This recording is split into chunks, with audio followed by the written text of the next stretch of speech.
You're watching Kickin' It with Onrie, the live shopping show. What is up, everybody? Welcome back to Kickin' It with Onrie, live shopping show. I'm your host, Onrie Kompen, and I am fighting something right now. I think it's probably just like a virus, but today it's sort of like it's peak day.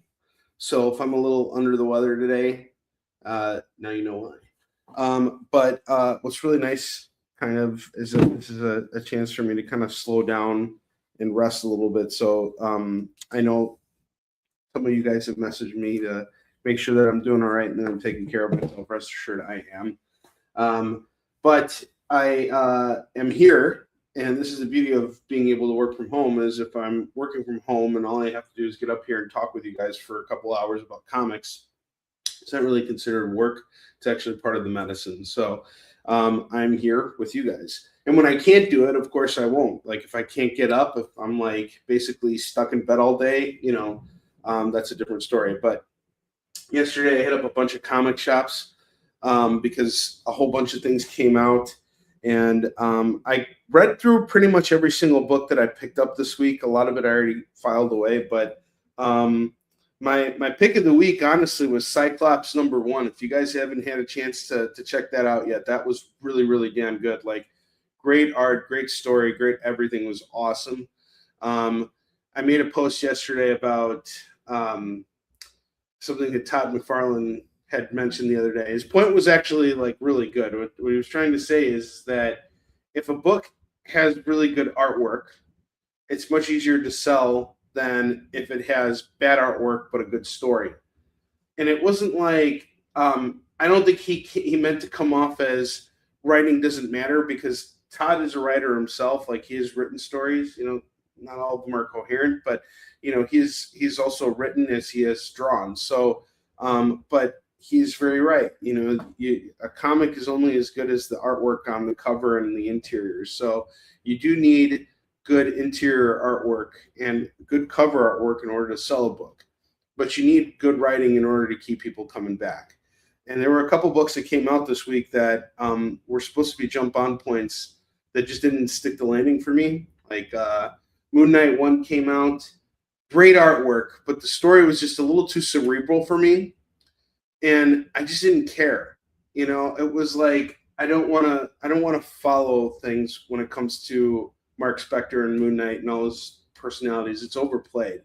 The best Moon Knight run I've read, aside from Doug Mensch and Bill Sienkiewicz's run, was this one that was done by, came out in 2017. I'm trying to think of who the guys were that did it. I know Jason Burrows was the artist on it, and it was a rock musician who actually did the story. Max Bemis and Jason Burrows, Moon Knight. It was really good because it was just like, this is the core story here. Like, we're not in somebody else's head. It's not getting too cerebral. We know what's going on. Here, I had absolutely no idea what was going on. I didn't care about what was going on. I just wasn't invested, and it could turn out to be a really great story, and I'm the one who missed out. But I don't feel compelled to buy issue 2. And there's so many comics out there now, and they all look great, but I gotta spend my money wisely when it comes to buying comics, because this stuff adds up. Well, aside from not really caring one way or another for Moon Knight #1, I also didn't care much for Deadpool. I really can't. I can't get behind a PG-13 Deadpool. I don't know why they even make Deadpool a PG-13 comic. Like, Deadpool should be like a Max, or what is it they call them, the Red Band comics. Like, that's what it should be. Because the humor is just not landing for me in the book, and I don't care. Artwork's great, writing's great. I'm just not on board for issue 2, and that's just my opinions. It's like there are other books out there that I'm reading that other people would think are crappy. Like, I will be the first to admit that I really like the Spider-Man Clone Saga. I'm a huge fan of the Spider-Man Clone Saga. There are many people who are not.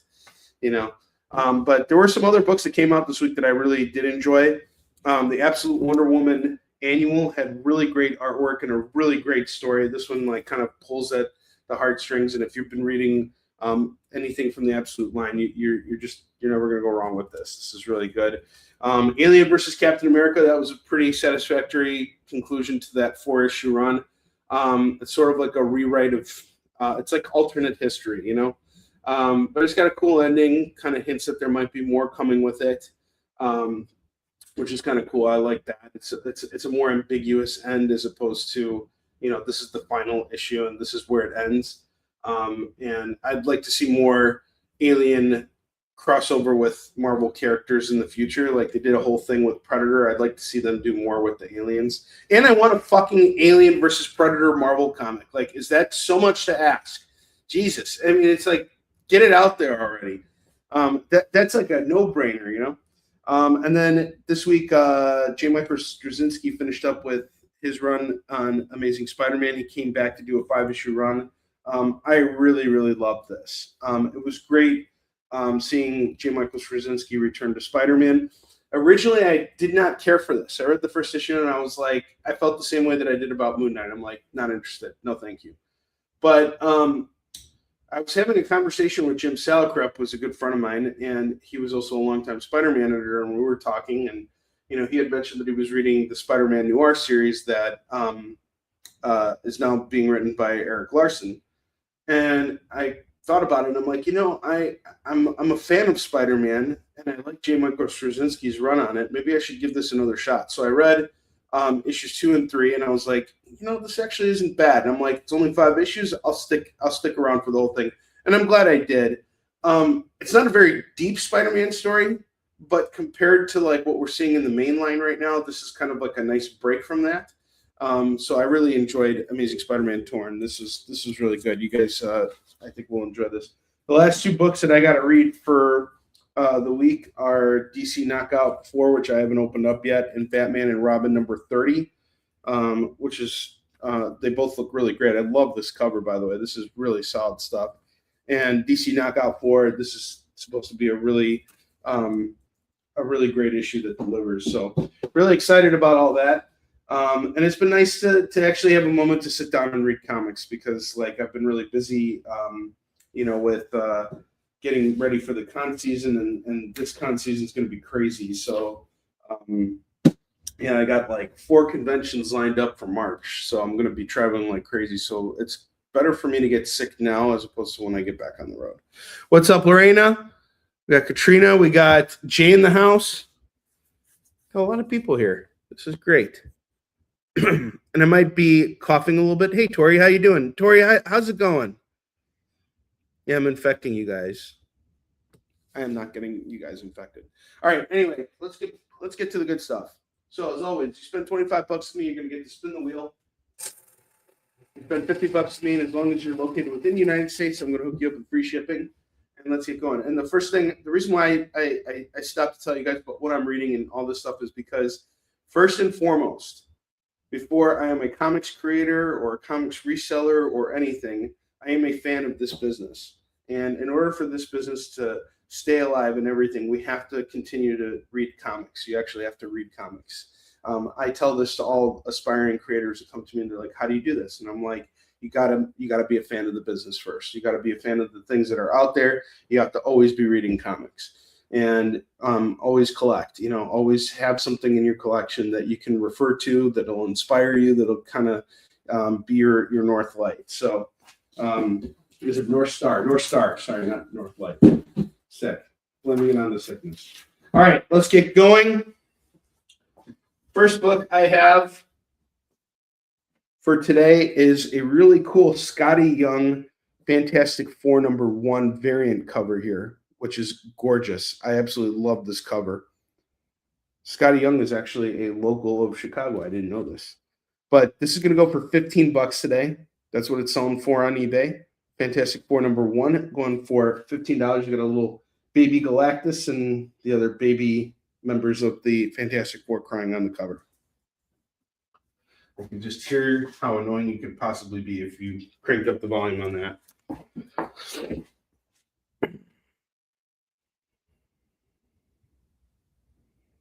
No worries.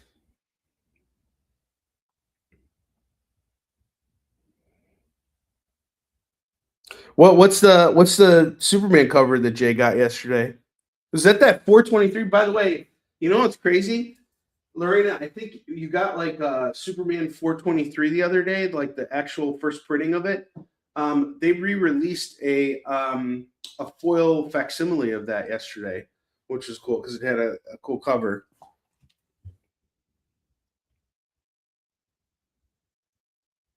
It's Lurkin Lorena.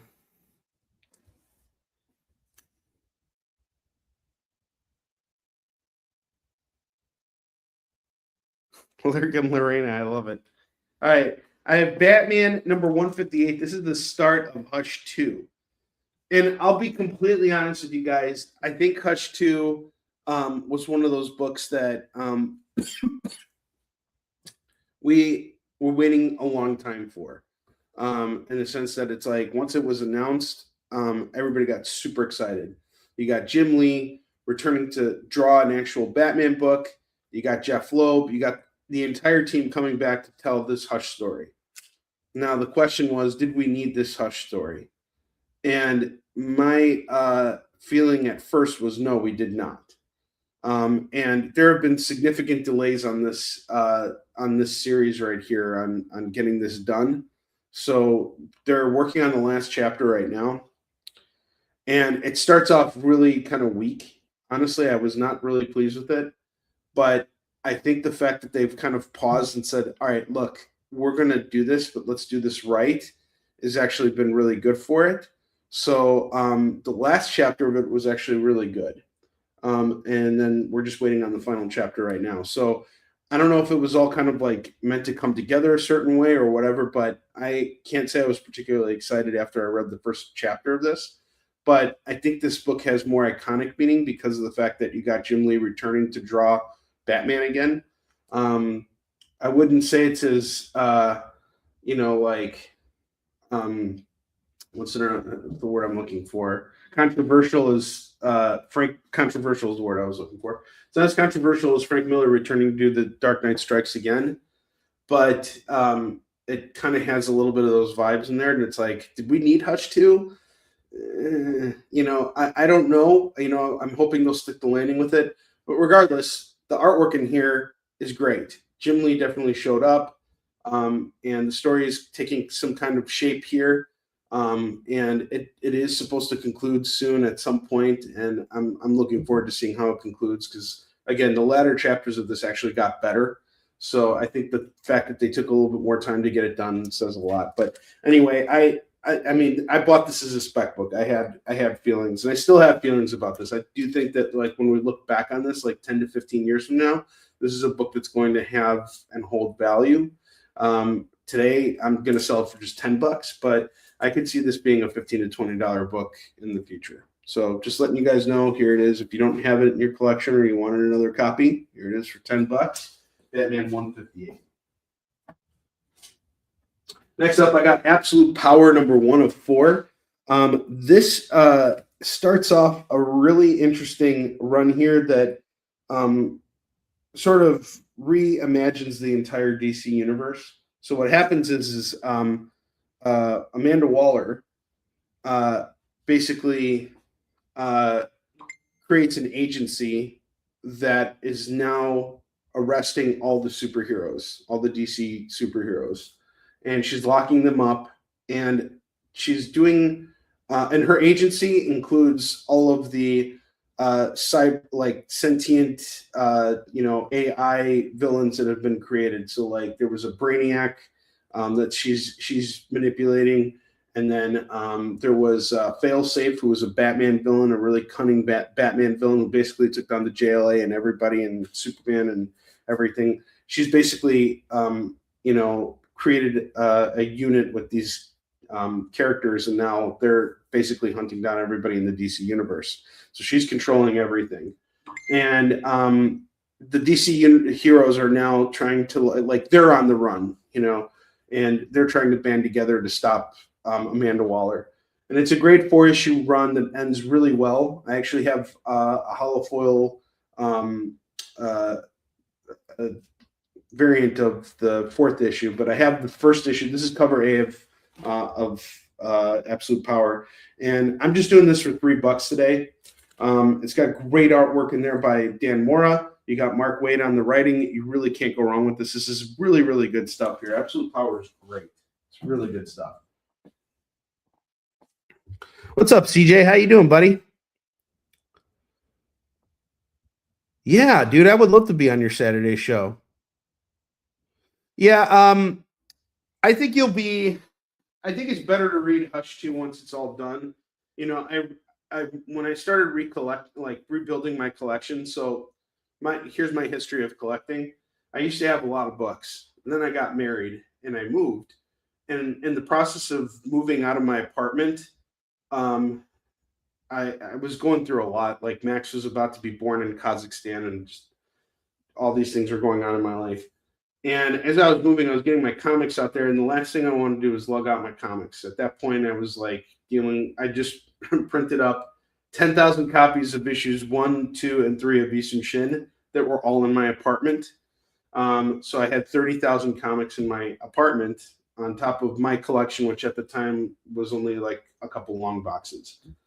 And what ended up happening was I had all these great books, and a few of them fell into a elevator shaft, including Detective Comics 181, which you guys can look up online, is a $150 book.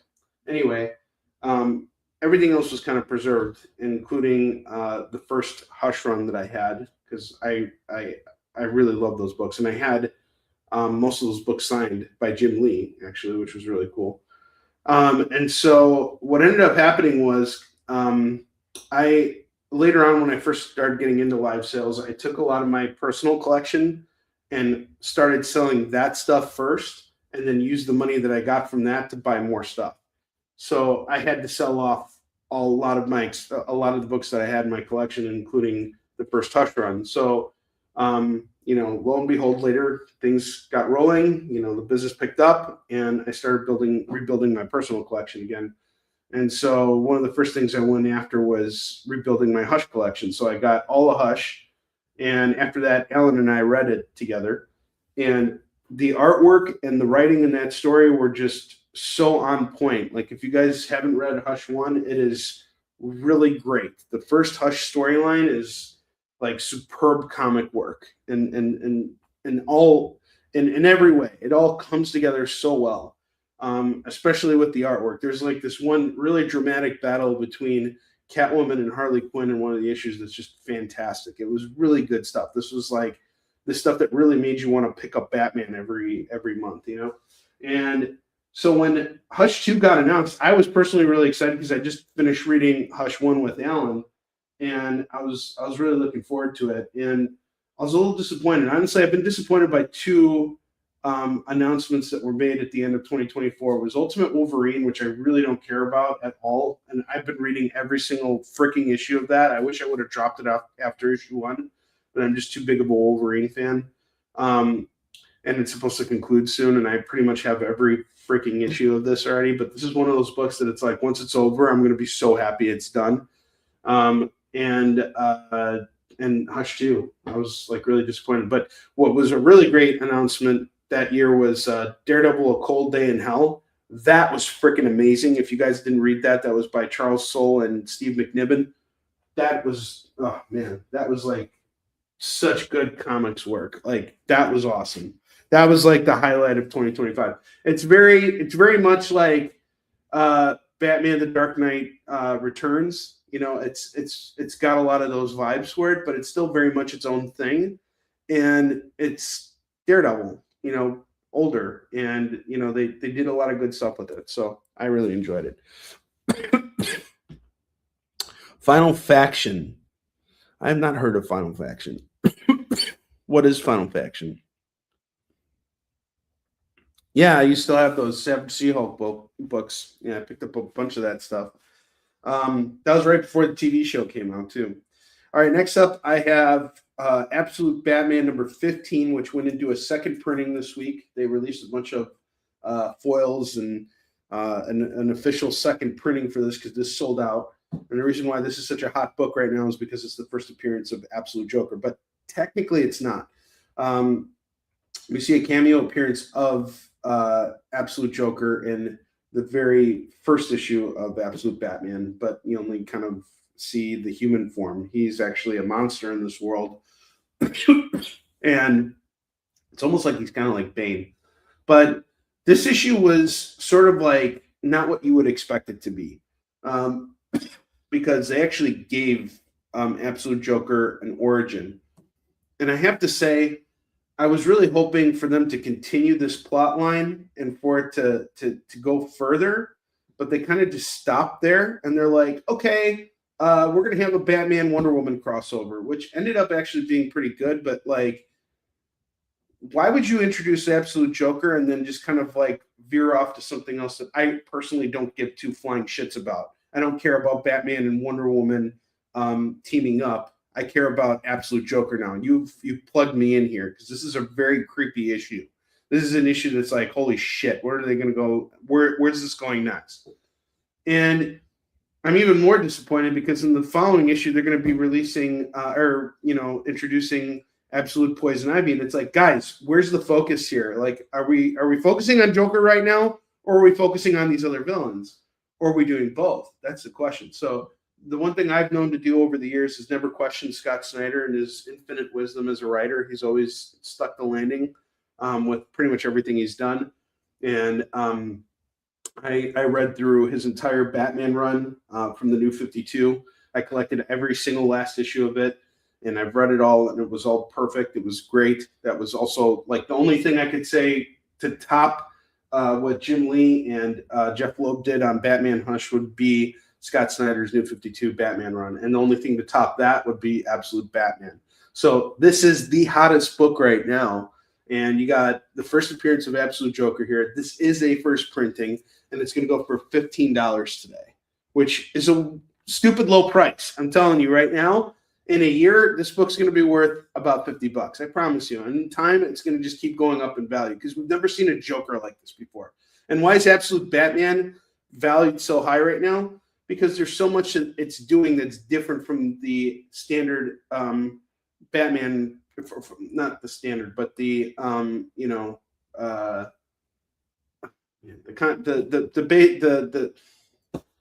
God, I'm at a loss of words today, and I'm blaming the sickness for this. The mainline Batman storyline is very different than the Absolute storyline. But the Batman stuff is really what's getting people's attention. That's what's getting people excited. So we got Absolute Batman 15 here going for $15 first printing. And then next up, we have Batman Deadpool. I have a Wolverine Batman variant that is illustrated by Jim Lee. Now, are you guys wondering the same thing I'm wondering? Like, why the hell did they give us Batman Deadpool when Batman Wolverine would have been so much better? Honestly, I did not care for Batman and Deadpool teaming up at all. I read both versions and I was like, okay, this is fine, whatever. But like, I don't care about this. It's just a novelty item. I can't get into Deadpool. I don't like comic book Deadpool at all. I never liked comic book Deadpool. He's not funny. They never stick they're keeping him boxed into this PG-13 realm. He's really annoying. He's not funny at all. I want to see the Ryan Reynolds Deadpool in the comics. That's what I want to see. And I tried with Deadpool so many fucking times already. I'm not kidding.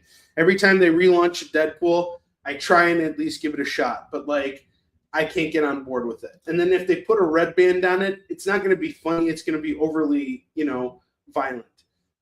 Can we just combine the two? Can we find a way to make it funny and entertaining? But this is still a novelty item, and this is a variant. We're going to do this for $15 as well for Batman Deadpool. We got the Batman Wolverine variant here.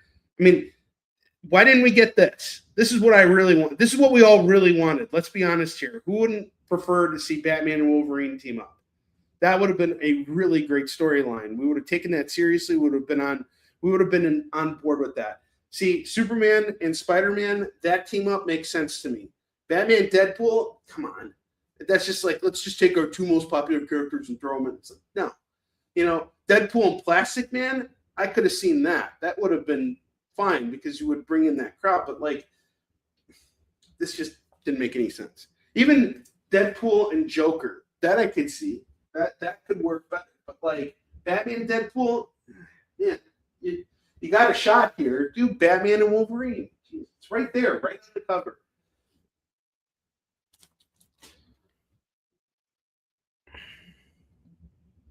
Arc M was really good, actually. I really like that too. Arc M expanded upon the Joker as well. To Mike's point. So Absolute Batman 15 kind of introduces us to who Absolute Joker is, like what's his backstory. But Arc M goes even deeper and goes on an even eerier level.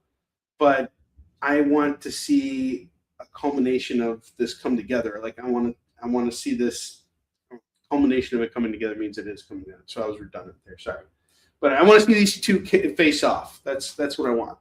That's what we all want. New Avengers Illuminati. This is a really cool issue. It's written by Brian Michael Bendis and illustrated by Alex Maleev. In this book here, it's a one-shot. The Illuminati, comprised of Iron Man, Reed Richards, Doctor Strange, Namor, Professor X, and Black Bolt, sit down to discuss the fate of the Hulk. And they're like, what are we going to do with the Hulk? He's a constant problem. Why don't we throw him in a spaceship and send him off to some planet? And this is what kicks off Planet Hulk. So this is a pretty important book right here. And at one point, it was going for a lot more money. It was going for about $10. Right now, you can get it for just $3. So I'm going to do this for $3 right now for New Avengers Illuminati. Next up, we have Joker #1. This kicks off James Tynan's 15-issue run on Joker. And we got a variant here that's done by Art Germ, and it features Punchline. However, Punchline is not in the actual book. However, Art Germ did a whole string of covers featuring Punchline for this Joker story. So the premise of this Joker story is very good, actually. I have it in my personal collection. So what happens here is Commissioner Gordon is the main character of this story. And he's hired by an organization to hunt down and kill the Joker. And he knows that something is awry with this, but he decides to do it anyway because he's retired and he's got nothing else going on. And he figures this is a chance for him to face his demons because the Joker has really had a profound impact on him throughout his life and throughout his career and police work and things that he's done to Barbara and all this. So he goes, but he lets Batman know, hey, I'm going after the Joker. And when I go after the Joker, just know that I have a credit card with an unlimited spending limit on it, and I'm going to be using it to trace the Joker. And when I find him, I'll let you know. And Batman's like, okay, fine. But Jim's intentions are to actually kill the Joker. He just wants to do what Batman could never do, because he can. He's a police officer, and he's now retired. And he's got access now to be able to go after the Joker. So it's kind of like Commissioner Gordon following the trail of the Joker, and it leads up to a bunch of moments that are frightening. And even though Punchline doesn't actually show up in the main story, there is actually a backup story in every single book that dives into the history of Punchline and her origin story.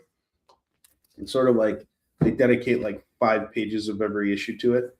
But this is an interesting run. The second run, it's not really Joker centric.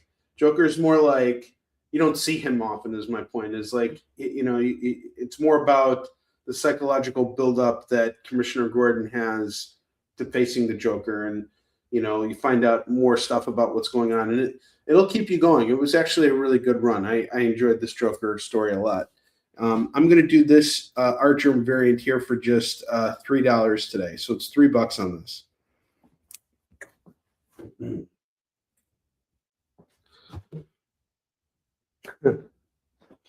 Well, the good thing is I've actually read a good chunk of these books. When I haven't read them, I'll let you guys know. And actually, the next two books I haven't read. So, oh man. All right, next up I have Flash number 800. We got a variant cover here by Jeff DeCal. Got Flash racing a cheetah. Cheetah!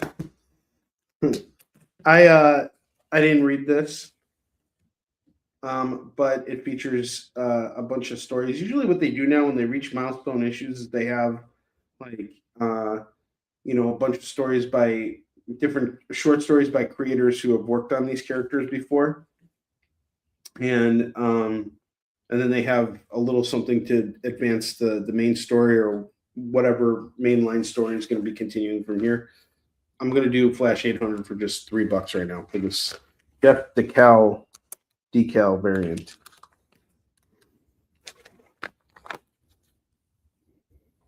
Why what?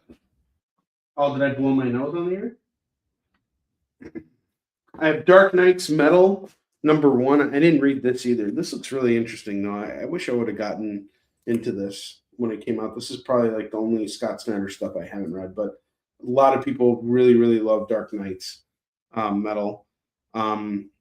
This is really good. So we got Dark Knight's Metal number 1 going for $5.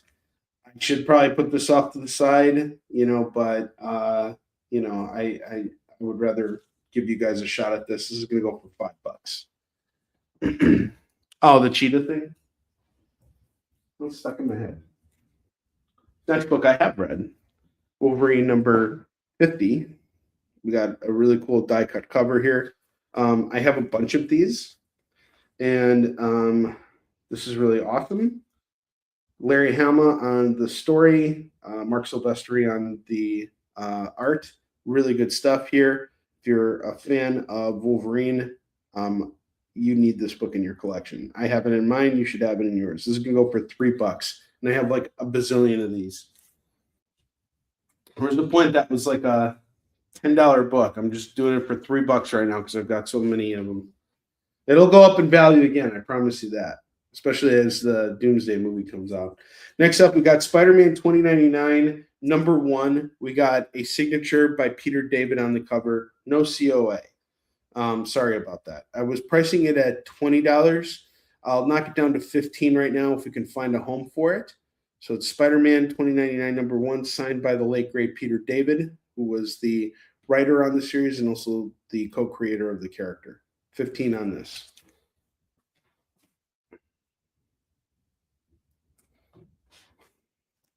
Next up, I have Doctor Strange of Asgard. This is another series that I picked up. Read issue 1, was like, eh. But basically what happens is Doctor Strange is no longer the Sorcerer Supreme. He gave that title up to Doctor Doom. So he ends up in Asgard, and he decides to be a doctor in Asgard. And that's where we kind of pick things up. But I read the first issue, and I'm like, oh, boring. I just couldn't get on board with this. You might feel different, but and I hope you do. And I'm basically just doing this for $5, which is what I paid for it. So Doctor Strange of Asgard is going to go for $5. You never know what they might do with that, by the way. But I did not care for it. Not even a little bit. All right, next up I have Batman Who Laughs, which is another Dark Knight's metal tie-in here. This is going to go for $15. $15 on this book. It was priced at $30. I'm doing it at $15 now. And then finally, I have a Battle Beast blind bag, which I was charging $25 for. I'm going to do this for $15 as well. So you can get a Battle Beast 1 blind bag for just $15. If you want, I can open it on the air for you, or you can keep it sealed. I'd recommend just keeping it sealed. Really awesome series, by the way. I love Battle Beast. Such a good book. So violent and so perfect. Such a good book. I've read every issue, and I think they're continuing it soon, like in March or something. They're going to start releasing new issues, so I'm looking forward to that. I have Neverwhere Neil Gaiman's Neverwhere. I have number 1. Number 2, this is a 9-issue series. We got Glenn Fabry on the interior artwork as well as the covers. Number 4. Number 5. Number 6, Mike Carey on writing. Number 7, 8, and number 9. I got the whole run right here for you guys. And I'm going to do the entire run, all 9 issues for $12 right now. So $12 for the entire run of Neverwhere. That's just a easy price to get it out of here. I have Utopia, number 1, number 2, number 3, number 4, and number 5. This is a House of M tie-in, and I have the whole set here. All 5 issues going for just $6. I just want to get it out of here. I've had these books for a while, and then I just need to clear them out, make room for new stuff. And then I have X-Men and Alpha Flight number 1 and number 2. This is a 2-part series right here. I was doing them for $5. I'll do it for $3 now. So it's $1.50 a book, and you get both issues, and you get the whole thing. All right, so I've given you guys a complete rundown of every book that we have here, and we are now almost 40 issues. Oh, sorry, 40 minutes into the show. Okay, so Katrina's doing Neverwhere. Awesome. I'm about to show off some cool stuff for you guys. And please don't be shy on any of the stuff that we have on the bottom row here. I'm really trying to make room for more stuff here. The only way I can do that is if we find homes for this stuff. Yeah, I think you'll like Nowhere. All right.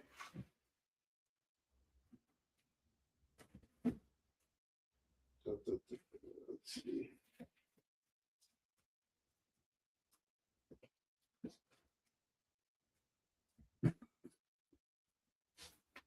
Looking forward to building out some runs here for you guys in the coming months. But I gotta sell through everything else first.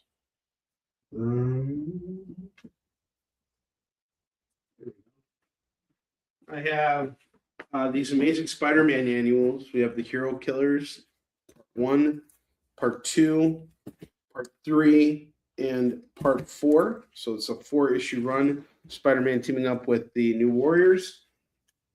I'll do this for a really cheap price. $6, it's yours. $6 for the run. All right. Yeah.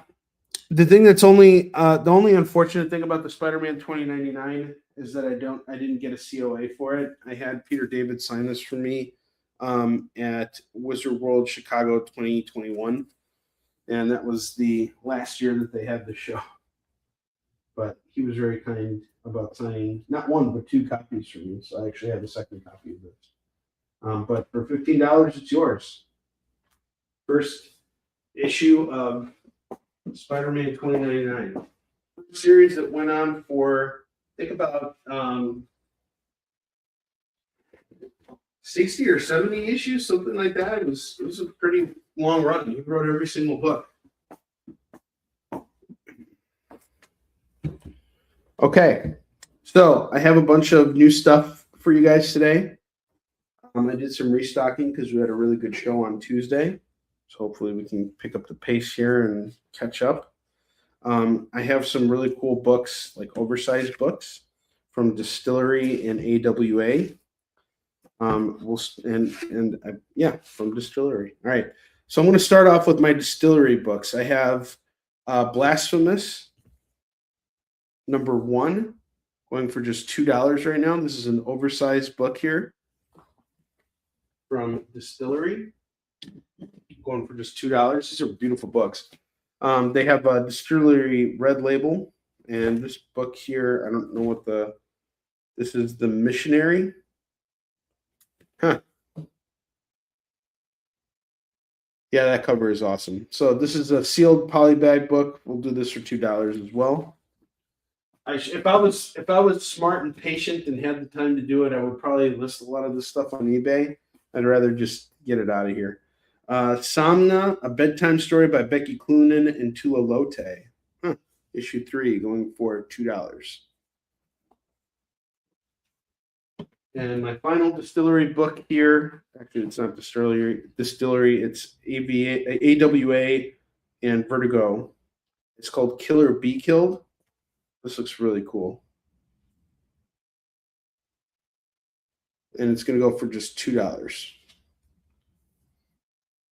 There's a summary on the back for what this is about. I'll tell you guys real quick. Your phone buzzes, a message awaits. Someone you love, your spouse, your parents, your child is in mortal danger. And the only way you can save them is to kill a complete stranger and live stream the murder so everyone can see what you've done. You have just become the latest victim of the friendship killer. When one victim decides to fight back and expose it to a serial killer, he embarks on a harrowing tour of the dark underbelly of the tech industry. Social media and artificial intelligence that suggests there might be more to the friendship killer than ever imagined. Find out the identity and motive of the killer in the oversized illustrated prose novella from acclaimed novelist Peter Tierres, who did Mecha Samurai Empire, and visionary painted artist Mike Choi from X-Men, Moths, and You and I. This is going to go for just $2. What a cover, too. Very dramatic.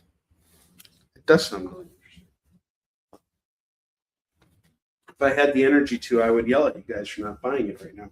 I have Mouse Guard, Dawn of the Black Axe, issue 3. This is going to go for $2 for Mouse Guard. I mean, I know that stuff is all going to sell at some point, even if it doesn't sell today. You guys can also message me after hours, too. Yes. I'm going to get mommed. Let's see here.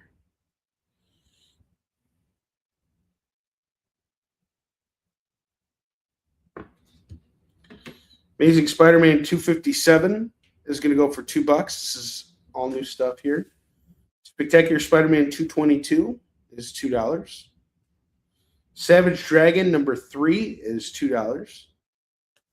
Birds of Prey number 9. We got a variant cover here by Christian Ward, going for $2. It's a cool variant cover.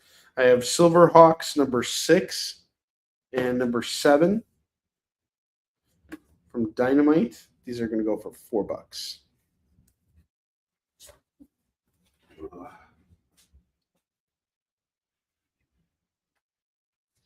By the way, Spectacular Spider-Man 222, that's totally Clone Saga stuff. And I loved all those books. That was my childhood. Violator, he gets a 6-issue miniseries, and I have issue 3, 4, and 6, going for just $6 for the Violator miniseries. Pretty thick books, by the way. They look really great. This is going to go for $6 for Violator. I have Batman and Robin Year 1, issues 10 and 12. It's a 12-issue series written by Mark Waid and illustrated by Chris Samnee. This is like a masterclass in how to write Batman and just in general characters that have long histories that can still be compelling. It's really good stuff. I have the entire run. I enjoyed every single issue. It was always a fun read. Every issue is great. And yeah, I can't recommend this enough. Batman and Robin Year 1 is such good stuff. It's so worth hunting down and getting the entire run. And getting these 2 issues for just $4 right now, this is a steal. I assure you, this is such a good deal. Batman and Robin Year 1, issues 10 and 12, going for just $4. I have Absolute Flash number 4. That's going to go for $2. That's cover A. Absolute Flash has actually been kind of interesting. I like what they did with redoing the history of the character. So it's not Barry Allen who becomes the Flash. It's actually Wally West. And what they did with Gorilla Grodd is actually really great. He's actually kind of like they have like a Why the Last Man relationship between Gorilla Grodd and Wally West, because Gorilla Grodd's actually just a really tiny monkey, and he's not considered a gorilla. He's actually just Grodd. but he has these psychic powers, and him and Wally communicate with each other, and they're on the run from the Rogues, who are government agents comprised of Captain Cold and all these other guys that are trying to capture Wally. It's good stuff. I really like Absolute Flash a lot. Everything that's come out of the Absolute line has been fantastic. This is gonna go for $2. Another sleeper hit. If you're missing on this, you know, you suck. There you go. Hold on just a sec. I gotta blow my nose. Ugh. All right. I have Never Wars from AMP Comics.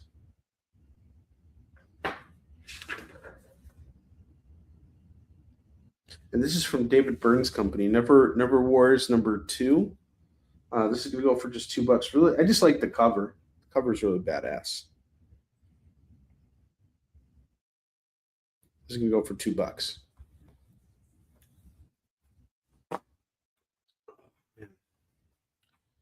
Liquidator #3 is going to go for $2. I have Quick Stops Volume 3. This is going to go for $2.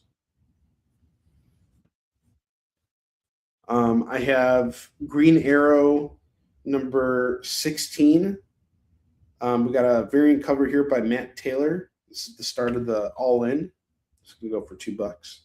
I have The Legend of Oz and The Legend of the Wicked West. This is an Oz story from BDI, Big Dog Inc., our friends at Big Dog Inc.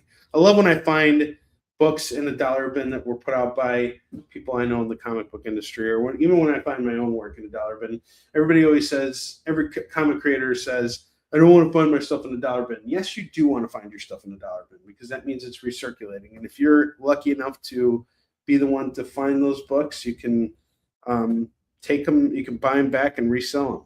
So why not? This is going to go for $2. I have Faces of Moon Knight #3 and #10. This is going to go for $4 for these Moon Knights.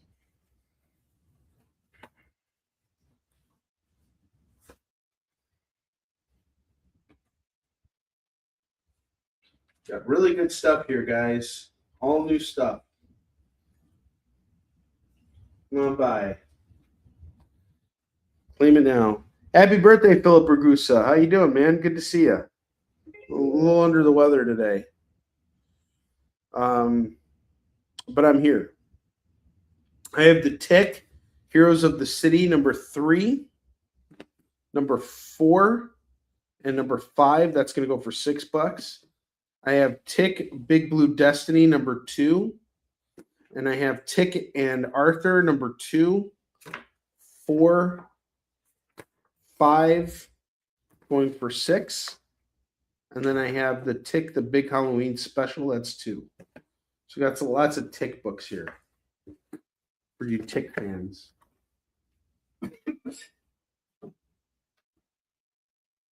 I really hate dry coughs. Like, dry coughs piss me off so much, because they're not productive. You're not getting any mucus. You're not getting rid of any of that lung butter.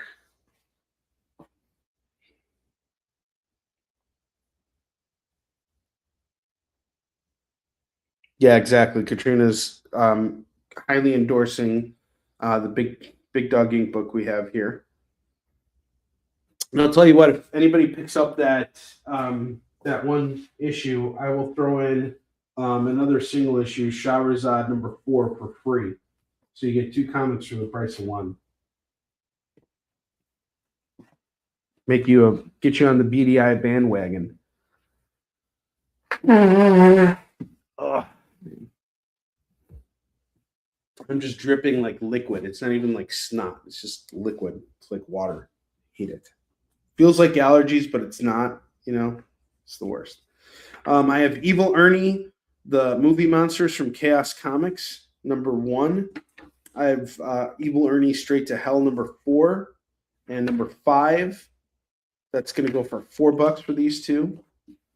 $2 for this one, or $6 for all of them. Get your e-learnings. Lady Death.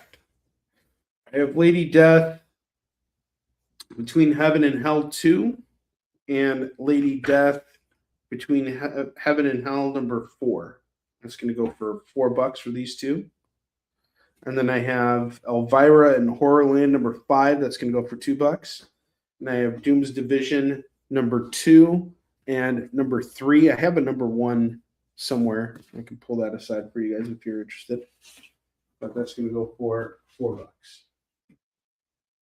Lots of good stuff here today, guys. And no one is here to claim any of this. I just went out yesterday while I was sick, mind you, and I am going to make you guys feel guilty. I'm not going to yell at you, but I am going to make you feel guilty. I went out yesterday while I was sick and bought all these comics, and you guys haven't claimed a single one yet. So I'm going to give you guys a second here to catch up, get in the room, do whatever. We got a full room right now, so no excuses here. I know that there's something up here for somebody. So you might be in a work meeting right now. Tell your boss to shut the hell up and buy some comics. Yes, Katrina is like the only person who claimed. What's up, Heath? How you doing, dude? I haven't seen you in a long time. I haven't been out to the West Coast, and well, I have been to the West Coast, but I haven't been to California in a while. No guilt trips without a Flash comic. Well, I do have Absolute Flash, and I have Flash 800. So, there's somebody out here who wants those Flash books. How you doing, Heath? How's everything going? I still have some more new comics for you guys, stuff that I picked up on Tuesday. Yeah, there's plenty of Flash on here. Plenty of Flash for everybody. I go out of my way to stock up on Flash books now. Why? Because you guys demand it. The Flash is in demand.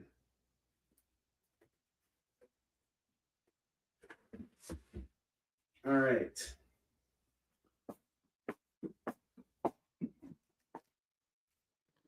Elvira off to Lorena. Good. There we go. Don't forget, I got these distillery books here too, guys. Like, honestly, I'm not even, I just know that this stuff's going to go. I don't know why it's not going right now specifically. I understand. But, like, we got sealed books here. The Missionary going for $2. This Kill or Be Killed going for $2. I mean, what's the cover price on this? $8.99. You can get this for $2 right now. This is insane. These are such good prices on these books. Blasphemous. This looks gorgeous. Look at this. All done by creators you guys know. All these big size books going for just $2. If you need me to show them off again, let me know. But, all this stuff is really hot. These are new comics that are coming out that you're not going to get for these prices anywhere else. Lorena and Katrina, I got you on the Kill or Be Killed. I can tell you what Blasphemous is about. Give me 1 second. Kill or Be Killed. All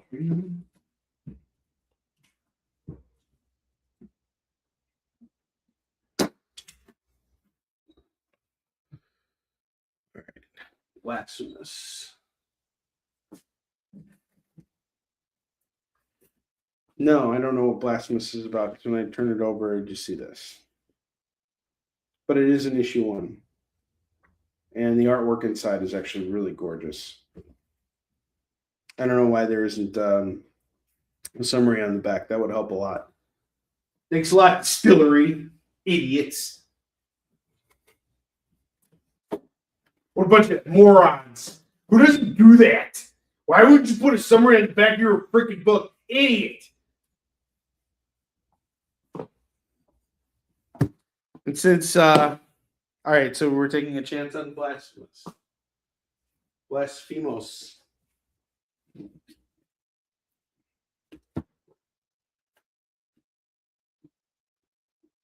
Katrina is nursing this show back to health.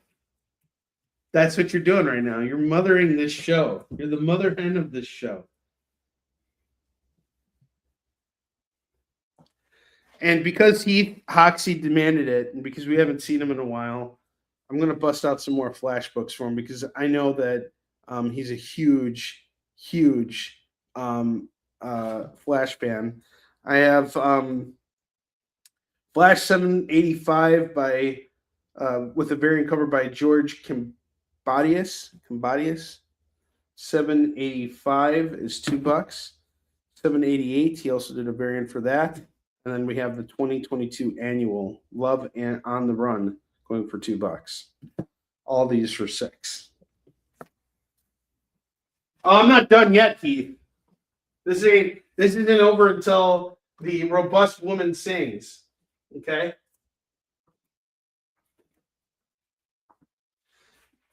Flash number 118 and number 120 are going to go for $4. There you go. And actually, that's the end of my flash run right there. So there, the fat lady has some. Elf Quest number 22 is going to go for $2. Let the guilt trips commence. Wow. Oh, you guys. You just like to watch me suffer. That's all this is. I have the Kree Skrull War starring the Avengers, number 2, going for $2. The Amazing Spider-Man Battles Ignorance. This is going to go for $2. There's been a lot of ignorance. They should make another version of this. Onrie, the Incredible Battles Ignorance. No, would I battle ignorance? I wouldn't battle ignorance. Ignorance. Ignorance? Ignoring, because you guys are ignoring me and not buying these awesome books, other than Katrina and Lorena. And Keith's just like sitting there laughing as like I show off flash books. He's like, what an idiot. He just keeps buying these stupid flash books. What a moron. Oh boy. Hey Heath, it took you coming back for this show to just totally like do a nosedive into the ground. So that's great.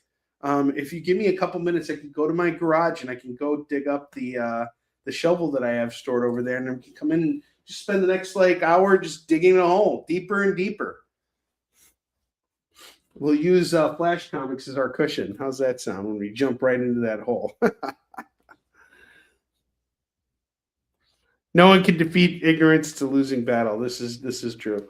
All right, it is FOMO time. We're at the top of the hour here, so let's do our FOMO books. And I have a special FOMO video, in case you guys haven't seen it yet, that I do for my show. It's FOMO time! Look, you can't miss out on these books, okay? Why? Because you just can't, okay? Trust me on this. Affirmative. Whoa. You don't say affirmative or some shit like that. You say no problemo. If someone doesn't buy these books right now, I'm going to bust a testicle.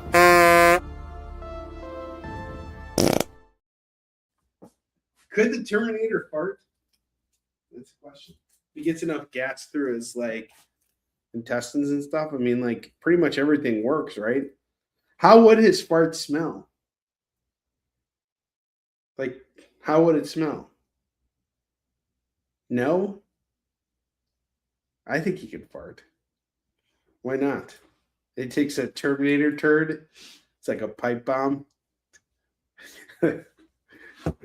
I just took a big shit in the toilet.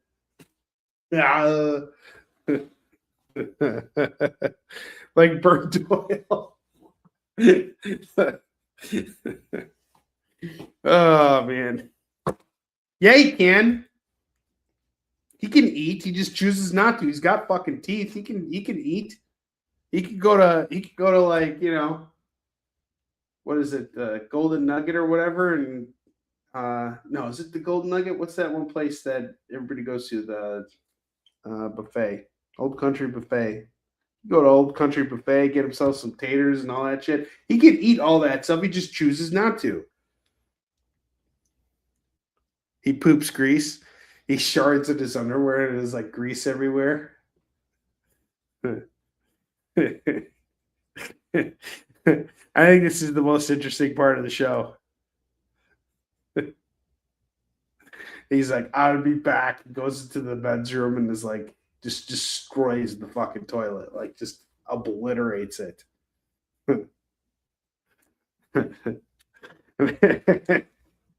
He doesn't even wash his hands afterwards. He doesn't even have the common courtesy to wash his hands afterwards. All right, now it's time for FOMO books. Classic X-Men number 3. We got this really cool Marvel frame around the cover. This is going to go for $3. Hey, what does Storm's farts smell like? Do you think that like she farts and it's like it sounds like thunder? What do you guys think? I'll see you, Tori. Awesome. Enjoy your comics. Classic X-Men 3 is going to go for $3. Evangeline Glory is going to go for $3. I have the Star Trek Annual 2 that's going to go for $3. I have Jungle Action featuring the Black Panther number 24. This is going to go for $10. I have Daredevil number 220. That's going to go for $3. New Mutants number 100, first appearance of X-Force, $3. Batman and the Outsiders number 1 is $3. Amazon number 1 is $3. And finally, Invincible Iron Man number 172 is $3. $3 on these books.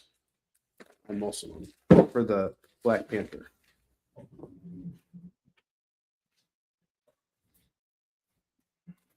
Lots of $3 FOMO books.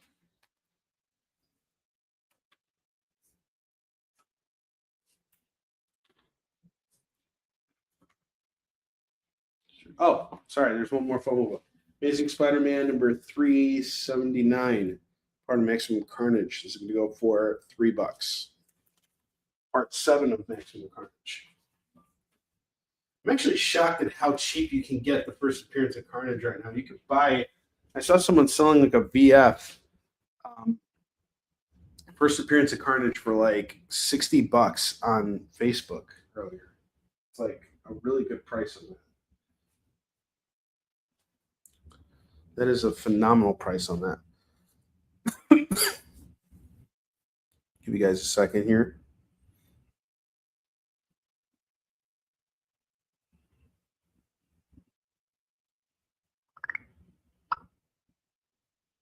Ooh, I should have used this Vicks.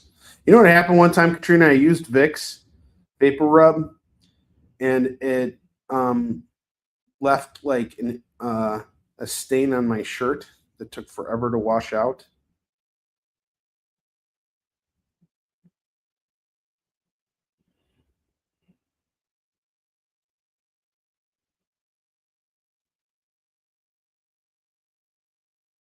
Got a bunch of $3 FOMO books up here, guys. Jump on it.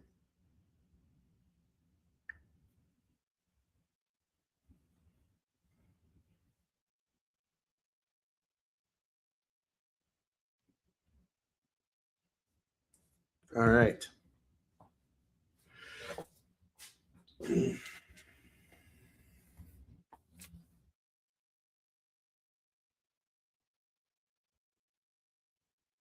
Yeah.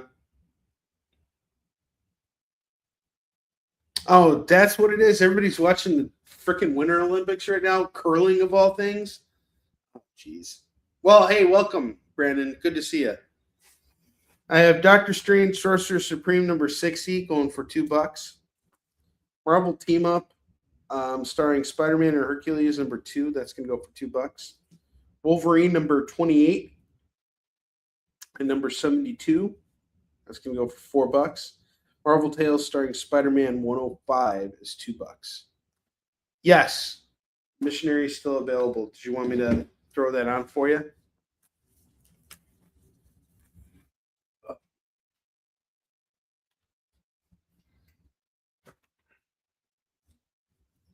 I started watching a really great show the other day. Have you guys seen Shrinking? Heard of Shrinking? Brandon, do you want this? It's $2. Am I adding this for you? I mean, if you asked for it, you want it.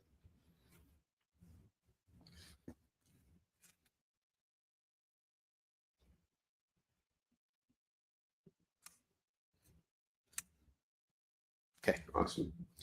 Katrina, I'll see what I can do about getting you an Absolute Wonder Woman annual. I'll ask my LCS if he can put another one on hold. And I can get it for you. It was a good read. If you're a Wonder Woman fan, I think you'll enjoy that quite a bit. Awesome. All right. We got one last distillery book here by Becky Cloonan and Tua Lote.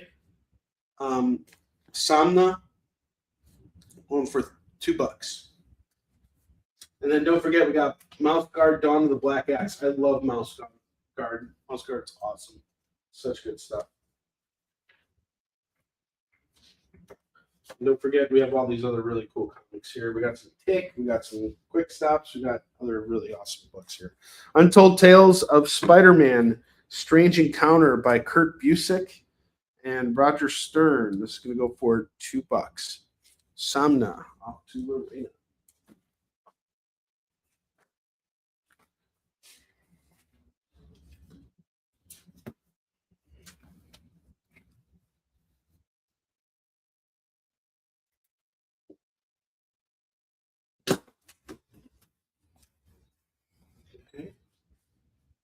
Still have Mouse Guard, Dawn of the Black Axe. That's going to go for $2. That's it. $2 and it's yours.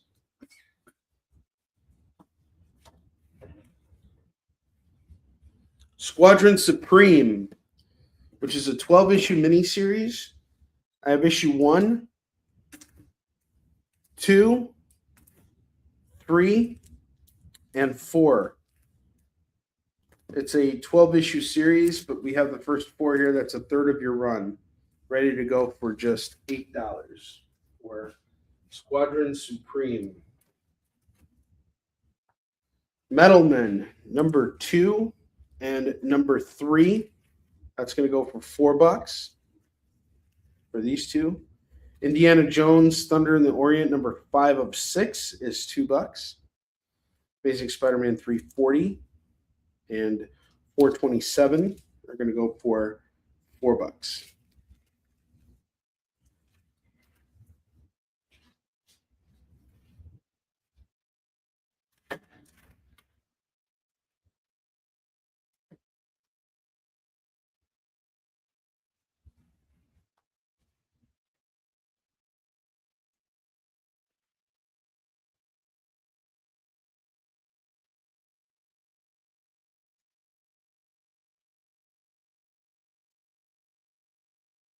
Madman Comics, I have Madman 11 going for $2. And now we got to do something about these FOMO books here because I got a whole bunch of them. And I kind of feel like we need to make something happen here. So here's what I'm willing to do right now. And I don't normally do this, but I don't want these books. Not because they're not good books. I have a lot of these books in my personal collection. I don't want these extra copies of these books. These are for you guys, not for me. I don't need 500 copies of Amazon number 1, which is normally a $5 book that I was selling for $3. That's too rich for your blood. I'll do it for $2. Same with Batman and the Outsiders number 1, $2. I'm taking FOMO books and bring the prices down. New Mutants 100 is now $2. Jungle Action number 24 featuring the Black Panther. I had this at 10. I'll do it for $5. I'll take half off if you buy this. The Star Trek Annual number 2. That's going to go for $2. Okay, I'll add Amazon. Evangeline and Glory. This is going to go for $2. Daredevil 220 going for $2. This is a really amazing cover here. Classic X-Men number 3. You got one of those framed Marvel covers going for just $2 right now. Invincible Iron Man 172, guest starring Captain America. That's $2. And finally, Amazing Spider-Man number 379. This is part 7 of Maximum Carnage. And I'll do this for just, I had it at $3. I really think this is a good price on this. Look this book up. See how much it's going for. I'll stay at $3 on that. Amazon's off to Katrina.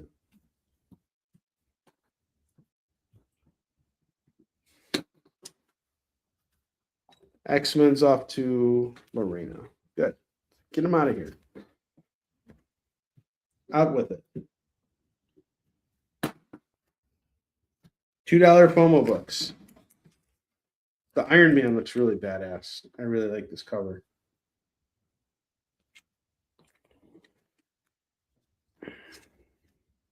Outsiders.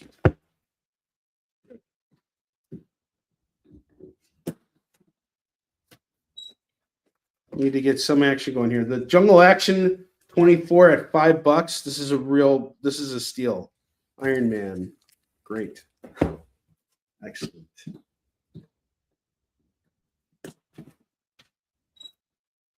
Star Trek Annual. Perfect. Beautiful. That's what I'm talking about, guys. Excellent. So we went from 10 down to 5 FOMO books. I'm going to show you what I got.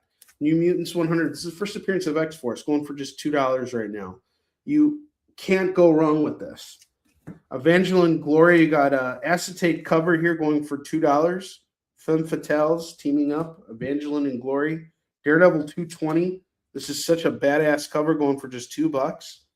Amazing Spider-Man 379. I'm sticking to $3 on this. Has anybody looked up the price of this? At $3, you really are getting one hell of a deal on this. And then I have Jungle Action starring the Black Panther, number 24, going for $5.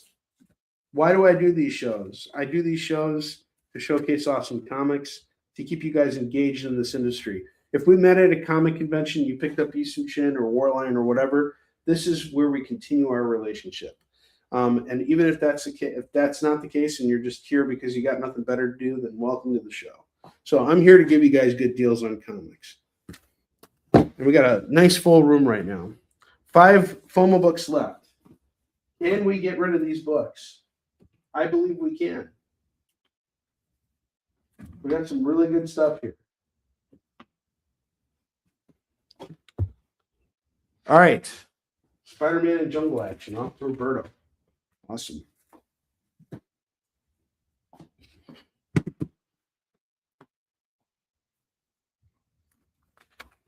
Yep.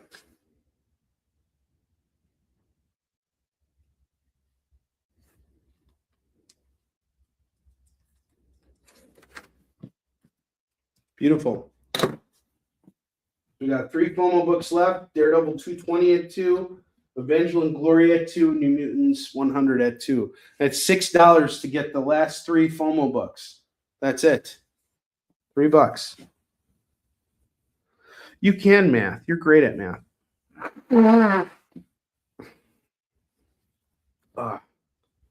One thing I tell my kids all the time, because I make sure that math is heavily enforced in this household, because no matter what you do in life, you're going to need math. And especially in the comic book industry, you need to have your basic math down. You need to be able to run numbers in your head very, very quickly. Not just when it comes to pricing out books, but also when it comes to, I was actually called Roberto about this yesterday. I was talking to Roberto about changing up my strategy for comic conventions. And I guess I can talk to you guys about this now, because I actually have the books here with me. I brought them down here for a reason. So I got my reprints of Isum-Shin in the other day, and they look absolutely gorgeous. This is the issue 2 reprint, and the cover stock is a little bit glossier. It's really, really nice. And we got issue 3 here, and Fallen Avenger 2, and Fallen Avenger 3, and Hunter and Destroyer 1. And what's really great about this, I'm really proud of these books. Chuck and I went through every single issue and remastered every single book, which is great. They all read so much better now. And again, printing these books up, it was expensive, and getting them here and everything. So I have talked with you guys about this before, but now we're in the phase of phasing out single issues. So this is the final printings of these books that I'm going to be putting out there. I'm not going to be doing any more single issues of Isum-Shin.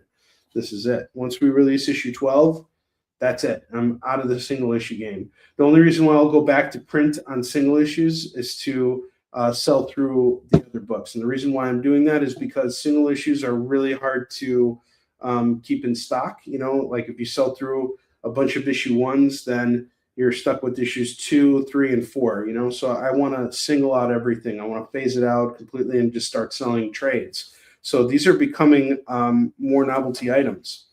And I have decided to stop discounting these books when I go to conventions, because usually what I'll do in order to move a lot of volume, this has always been my strategy going into the business, was I have no distribution through Diamond or anything. No one does anymore. I outlasted Diamond. Go figure. But when I first started out in the business, I had no distribution channel. I had no publisher. They all rejected me. Diamond said they're not going to take it. So the greatest weapon I had was myself, and I realized this by going to comic shops and putting Easton Shin books in their stores and going in and actually hand selling to customers, and then going to conventions. And I realized, okay, cool, I can do this. So my first objective, I would say, over the first, let's just say the first 17 years that I've been publishing this, has been to move volume. And volume typically moves faster when you lower prices. Case in point, these FOMO books. We had 10 FOMO books. Now we're down to 3. Why? I lowered the price. If I had kept the prices, I'd be sitting on that shit all day. Now, in this case, I have to, I've been bringing my prices down in order to move product. But what it's been costing me is a lot more in shipping costs. When I freight books over to conventions, I have to bring X amount of books in order to make X profit.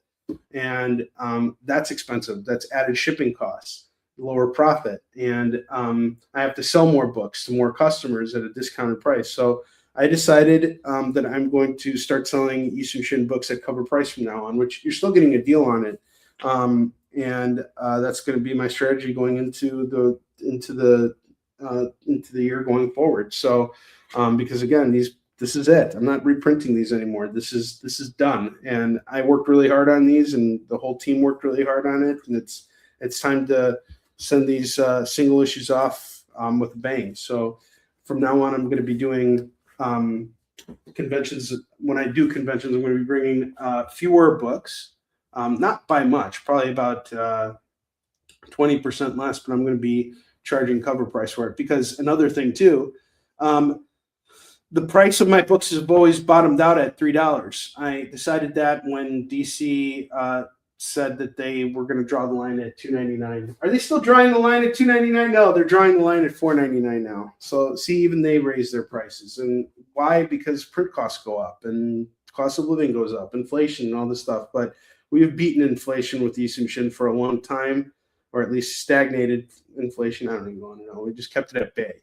But now I kind of want to shift over and change things up. So from now on, we're going to be selling Easton Shin bundles at their cover price. Not raising the cover price of the books. I'm just going to be selling them at the intended retail price. So that's and I still feel like you're getting a deal on that. But before it was literally like, hey, just take these books and run away. So.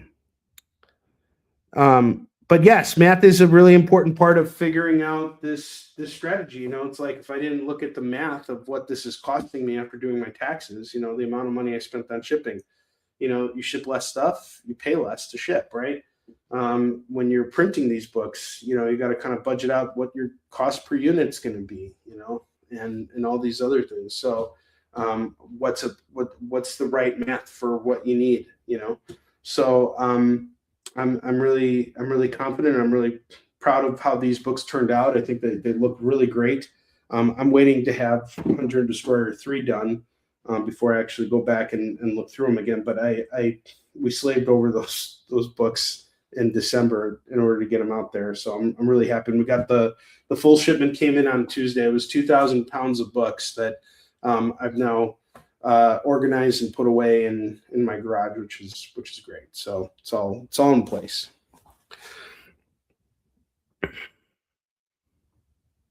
Yeah, that's exactly right, Brandon. Like, my greatest weapon was also my worst enemy. I was working a lot harder and than I needed to be, and I'm still going to have to work just as hard. I don't think I'm going to be working any less I'm not going to be working. I'm still going to be working just as hard as I was before.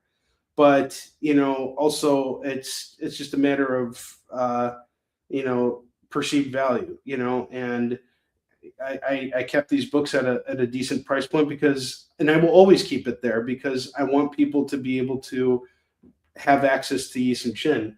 But at this point, we've sold over 100,000 copies of Yi Sun Shin without any distribution or anything. I've done so many of these conventions, again, 17 years on the road. And I say over 100,000, it's more like over 175,000 copies at this point. I've been doing this a very long time. And I've distributed a lot of books. So I've moved volume. Now I'm shifting to a different strategy, which is, sort of like focusing more on value of the actual book. So we shifted from volume to value. That's kind of like, that's the major shift right now. So, and it was a big decision. I was really hesitant to do this for a very long time. But again, when I see how well our books are selling, they're not selling well because I'm selling Yi Sun Shin for $10. I'll be honest, you guys. In 2025, it was Warline that was carrying everything. I brought less Yi Sun Shin to conventions in 2025 because I was running out of a lot of books and I didn't have the money to print them at the time. So I knew that the best way to focus on everything was to up the amount of Warline I was bringing to conventions and minimize the amount of Yi Sun Shin.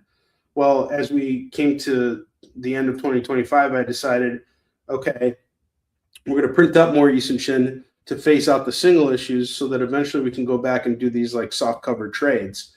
And that's going to be really exciting. That's going to be the next like exciting part of everything, is having the trilogy done, getting all 3 hardcovers out there, and then putting out like soft covers that are going to be like, premium products. They're going to look really, really good. And we're going to get really awesome artists to do the covers and everything. That's sort of like my grand vision for it.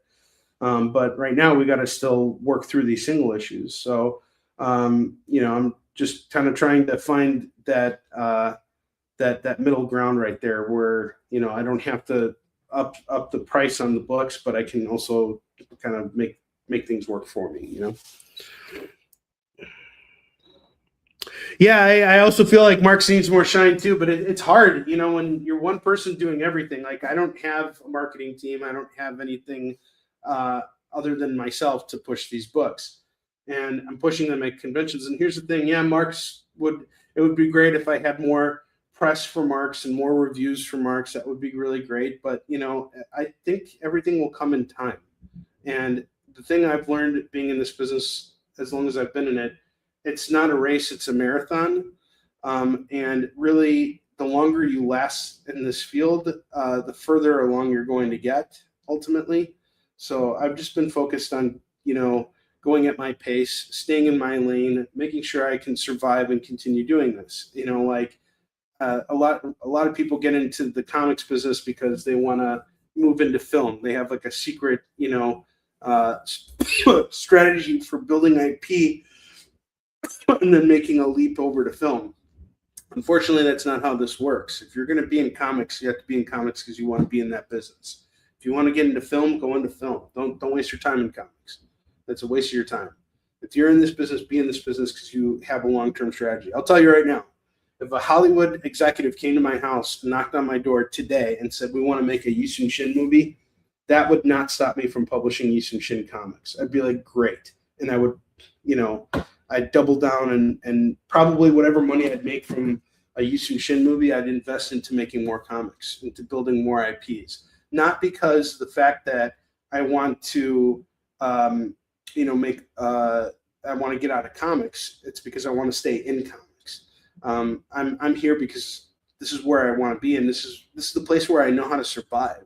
So it's more than just, hey, I'm trying to make a leap into something else. Now, I will admit this. When I created Yi Sun Shin, I saw that potential, and I still see that potential. I really want to see a Yi Sun Shin trilogy made based on our books. Other people have seen what we've done and have made their own movies on Yi Sun Shin. There's another Korean actor who decided to make his own Yi Sun Shin trilogy, but he kind of did it out of order. but a lot of people really liked it. So, hey, cool, good for him. But it's not based on our books. And, I'm hoping that one day we'll get the adaptation we deserve for our series, or maybe a TV show, or who knows. But one thing I can tell you that I know for certain is that no Hollywood executive is going to knock on my door. That's not how this works either. If you want to make that happen, you have to actually make that shift and go to Hollywood and start knocking on those doors. So that's kind of the challenge for me is how do I shift gears while staying in comics and focus on Hollywood at the same time. That's going to be the next step. But for now, my priority is finishing up Beast and Chin, getting that final issue done, making it the best that I can possibly make it. And then we'll figure out what to do from there.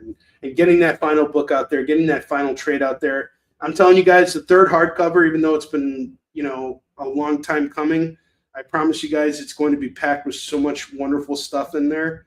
I've got a lot of great things planned for the backup content for the final Beast and Chin trade. So it'll all be worth the wait, I promise.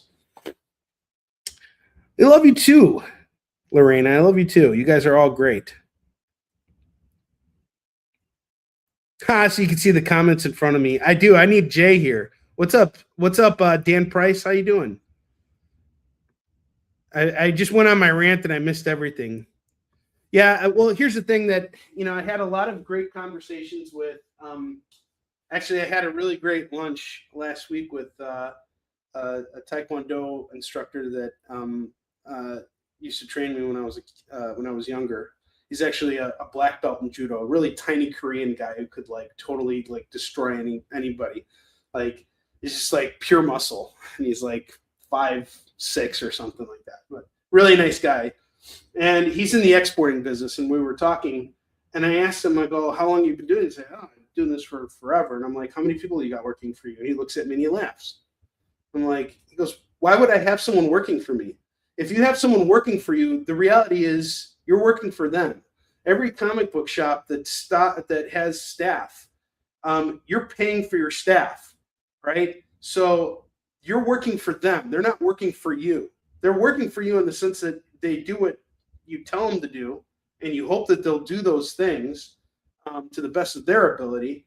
But you're still paying someone else to do something that is going to cost you money. So every staffer you bring on, you have to have enough income coming in to support that staff member being there. And a lot of people are not motivated the way you are about your stuff, especially when it comes to your own own stuff. So it's unless you have that kind of special relationship with somebody, it's very hard to really get out there and find somebody who's going to knock on those doors for you. I mean, it's a really aggressive market out there. So my feeling is just stick to comics, stick to what I know. And I love comics. If I made $1 million tomorrow, I'd still be here doing these shows with you guys.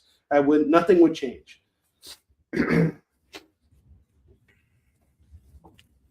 And if you think I'm not driven enough, you can kiss my ass. I'll fart in your fucking face. I make good commercials too, so kiss my ass. I'm a fucking marketing genius. Shit in my ass. All right, let's keep going. I swear a lot more on the air here too. Jay's probably cringing right now.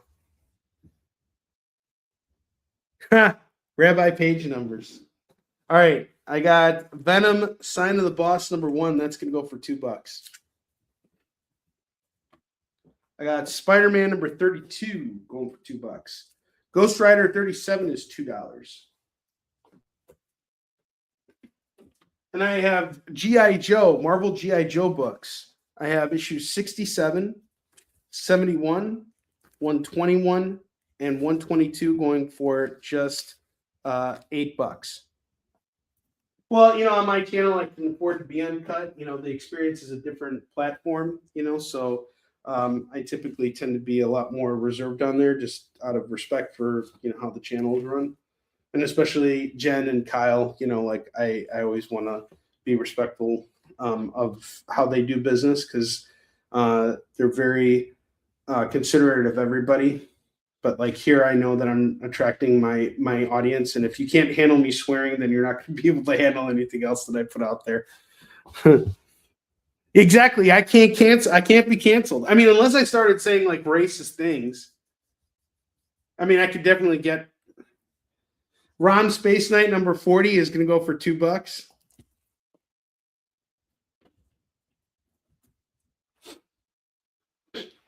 They have Whiz Kids, the Radio Shack comic, and the Science Fair Story of Electronics. Each one's going to go for $2. Yeah, I was walking around in my ass with this watch up my ass. All right, 3 FOMO books left. Evangeline Glory. This is going to go for $2.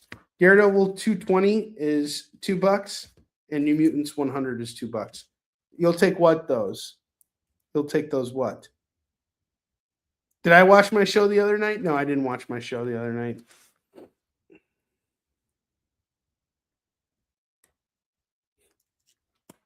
What are you taking, Katrina? I have Witch Hunter number 1 going for $2. Dreadwolf number 1 going for $2. And World's Greatest Comics starring the Hulk, Marvel Adventures number 7, $2. Oh, the WizKids one? Okay.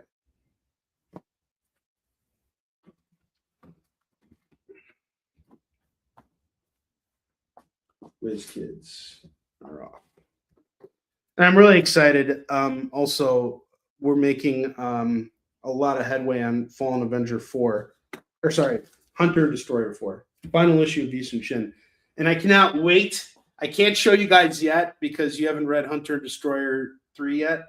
But the cover for Hunter Destroyer 4, which would give away a lot of stuff, is my favorite cover of all time. And Dexter Wee just did such an amazing job with it. I love this cover so much that I'm going to I'm going to whore it out as much as possible once it's done. It's the best looking book. And in fact, I really love the cover so much, and I'm considering just doing every single copy of Hunter Destroyer 4, just making it a foil because it is our last issue anyway. So it's going to be a 48-page book. And so far, we are 7 pages have been illustrated and are currently being colored. But Dexter is working on up to page 11 right now. So I've been writing a little bit today, trying to get some more stuff done.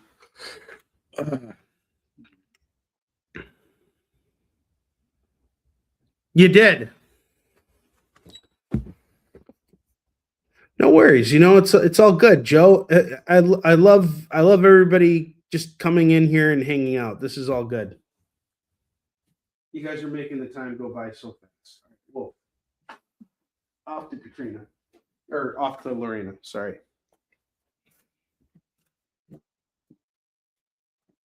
What do you guys got planned for the weekend?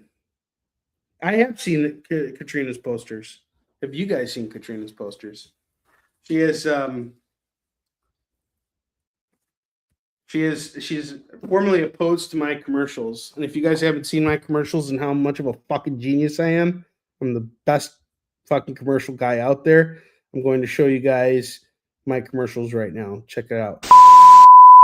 Are you getting lost again? Can't trust iMaps, Google Maps, or that wacky weird Waze app? Well, don't worry, because we have the solution for you. Go straight! Straight! You idiot! Introducing the Sam Kinison GPS. It'll keep you on track. You see this? Come here! Take a little look at this. This is sand. It's sand. You're supposed to be in the city, not the desert. Nobody lives in the desert. Never get lost again, because if you do, you'll be berated in front of the whole family for it.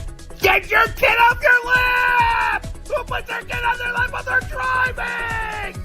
Order the Sam Kinison GPS system for only $199.95. And if you order today, we'll throw in the Gilbert Godfrey GPS system for only $49.99. Order now at 1-800-GPS-SCAM. Would you like to save on expensive hotel, yes? Come stay in my Section 8 housing complex for only $100 night. As you see here, our facilities, good cleaning, yes? Comfortable bed, yes? Breakfast, yes? No, you want these things, you buy. You not demand these things from Ishmael. You give me money and maybe I give you a place to sleep.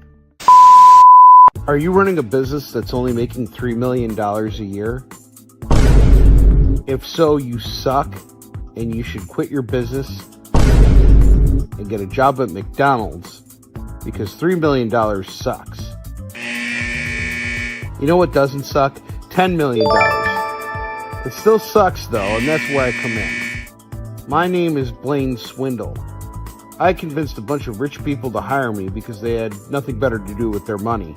I charged them an incredibly high premium and then took a 3-week vacation with my girlfriend at the time to the Bahamas, where I did all kinds of drugs and didn't take any calls.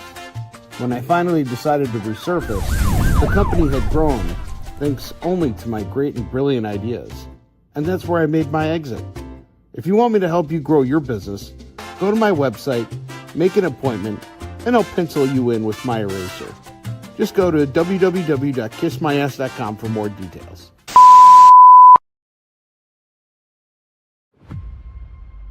Coming this summer, robbing houses isn't enough. If you want results, you need to take out the trash that you're stealing and then rummage through the garbage for valuables.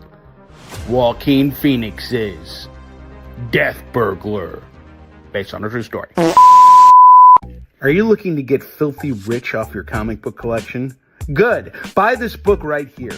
In fact, buy 30 copies of it, and in about 25 years, it'll be worth a fraction more than it was worth today. Possibly. You'll make a grand total of somewhere around $10 to $15, which by that point won't even get you a Happy Meal at McDonald's because of inflation. You're welcome.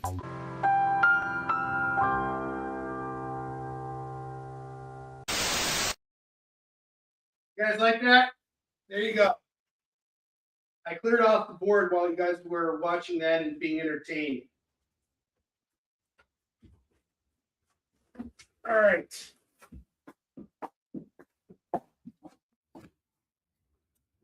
Yeah, I did quit weed. I did all that sober. Can you believe that?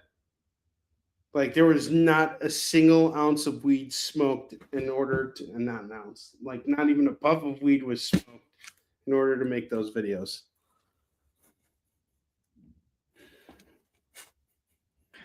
All right. New Mutants 100, $2. Daredevil 220, $2.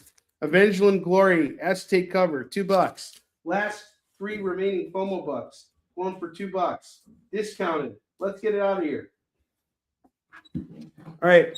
When the show first started, I told you guys what my pick of the week was. And actually, it was Cyclops. If you guys have a chance to pick up Cyclops this week, it's a really great book. Cyclops number 1. This is a different series by Greg Rucka. I have number 2, 3, 4, and 5. I believe it's a 12-issue run here, but I'm going to do all 5 of these for $10. You didn't quit weed, weed quit you. It's kind of what happened with me too. Marvel 2-in-1 presents The Thing and the Scarecrow, number 18. This is going to go for $2. It's actually going to be almost 2 years for me since I quit as of June 9th. Detonator number 2 is going to go for $2. I have War of the Worlds number 24. That's going to go for $2.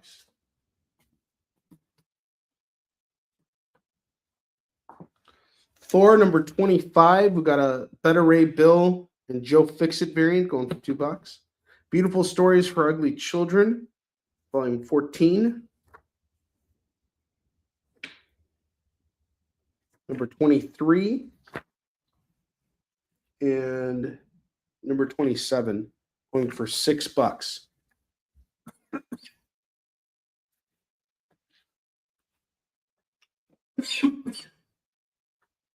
hate these dry coughs. They're the worst.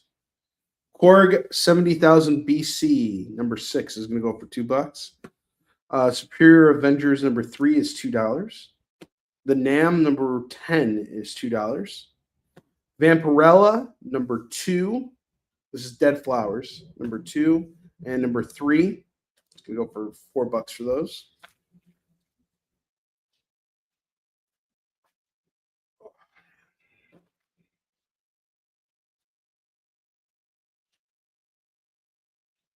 Carnage number 2. We got a variant cover here. This is a pretty badass variant. Number 3, number 4, and number 5. We got another variant here, and number 8, and number 9. And I have another number 3 here. So if we're doing everything minus the duplicate, it's going to go for 2, 4, 6, $12. With the duplicate, it'll be 14, 12 or 14, up to you if you want to do, or pick it apart. I don't care. Some really cool Carnage books, all new stuff. Batwoman 18 is $2. Future State Wonder Woman number 1 is $2. Star Wars 38 is $2. Marvel Knights Ghost Rider number 3 is $2. Marvel Triple Action number 34. We got Captain America, Hawkeye, Goliath, and the Wasp. That's not a triple action. That's quadruple action. $2. King Spawn number 44, $2 on this. Future State Wonder Woman number 2. Oh, looks like I have 1 and 2. Got 1 and 2 of Future State Wonder Woman, $4.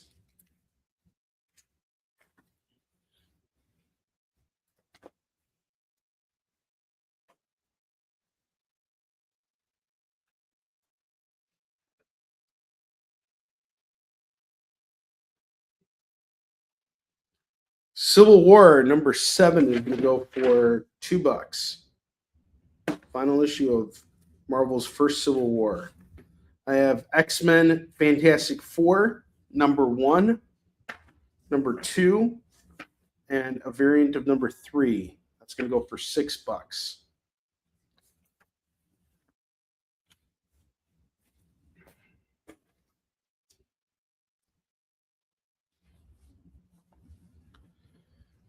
I have Avengers number 24 point now, 34.2, number 39, number 40.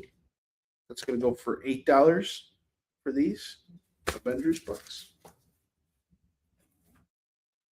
Wolverine number 28 is going to go for $2. Static number 7 is $2. X-Men Shattershot number 1. That's the X-Men annual number 1, and then part 2 is Shattershot part 2. That's going to go for $4 for these $2. That's a run right there. Shattershot was a 2-parter. At least I think it was.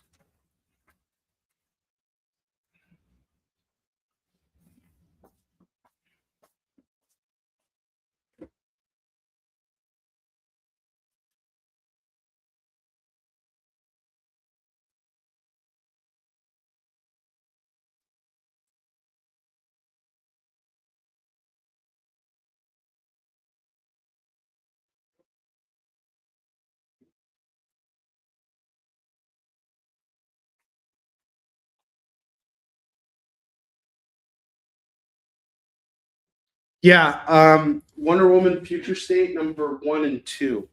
It's these 2 books here, Katrina. They're going to go for $4.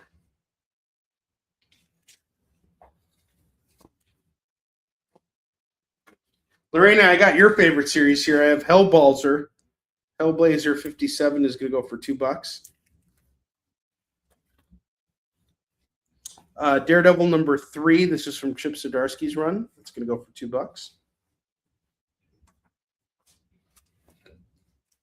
Futuro Stato.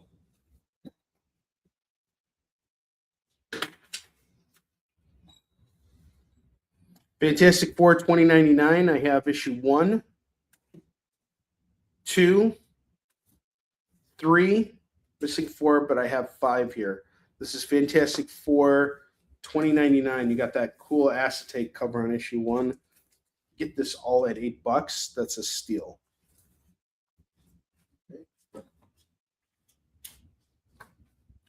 Hellblazer and Wolverine. You guys know the legend of Hellbalzers? Hellbalzer. All right, I have Silver Surfer 28. I have the Silver Surfer Annual number 2 and the number 4 Annual. Get them all for $6 for these Silver Surfers.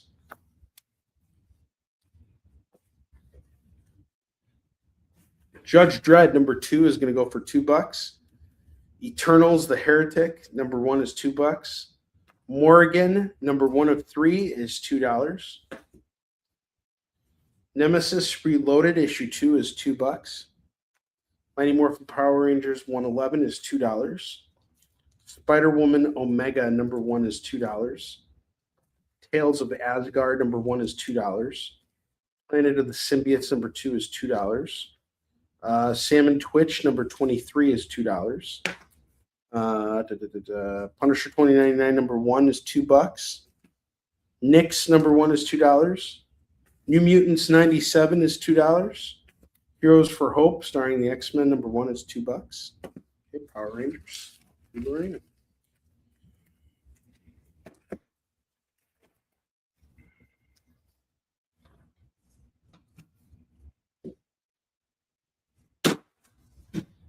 Miss Marvel number 1 Annual is $2. Rogue number 3 is $2. Strange Tales featuring Cloak and Dagger and Doctor Strange. We got number 1 and number 2. It's going to go for $4. And then I have Green Lantern number 198 going for $2.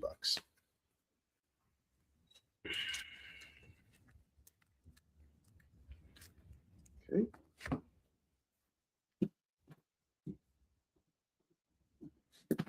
The punitive one. Oh.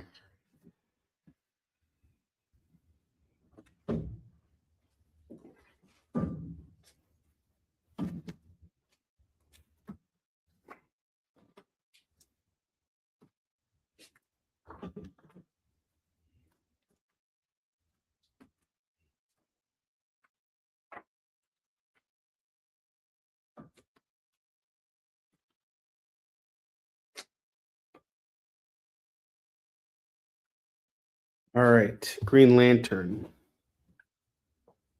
Oh, it's Lorena.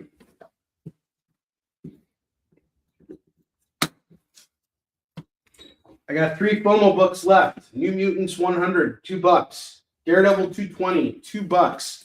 Evangeline Glory, $2. When I do my shows next week, I will raise the price on these books to $3 a pop. I want to sell them now. Let's make a deal. $6, you get them all. In fact, if you want them all, I'll do it for $5. $5 for the rest of the FOMO books. Let's do it. Who wants them? I got you. That Daredevil 220 is worth it alone.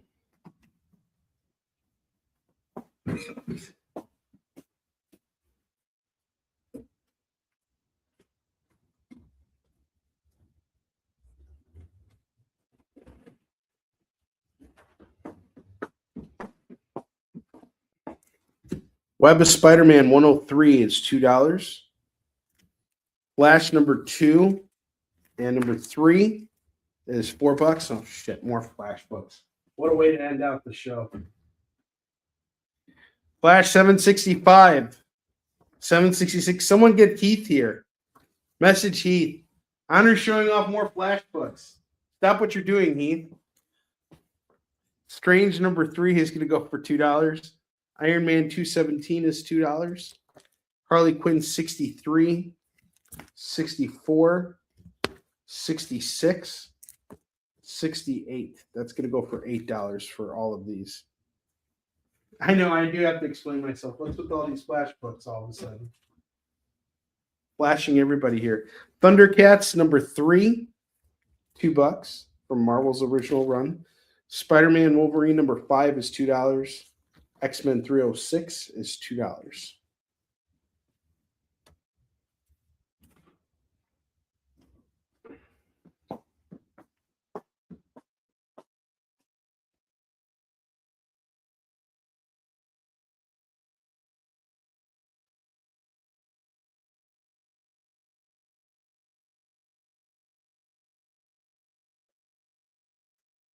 I have Wildcats, number 10 and number 11. Not from Image, but from DC. Jim Lee took his characters and he brought them to DC Comics. Let's go for $4. All right. We're in the final stretch of the show today.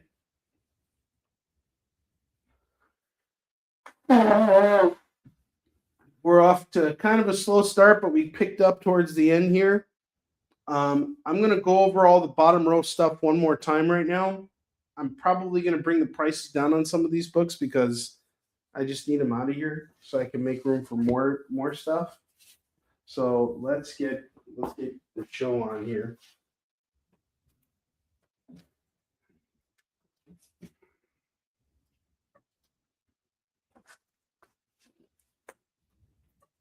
Because none of these books are going to be on this bottom rack next week. I'm going to shift everything around again. Okay. Oh, totally. Trina knows exactly what I'm talking. I'm tired of seeing them too. Unfortunately, I have like 4 more Battle Beast blind bags and like 10,000 more of the Wolverine 50. All right. Fantastic Four, number 1, we got that Scotty Young variant. I was pricing it at 15. If someone is serious about this and they really want to do it, I'll do it at 10. Batman Hush 2. That's Batman 158. I was doing it at $10. How about we do it for 8? Absolute Power number 104. I'll do this for $2 if someone buys it.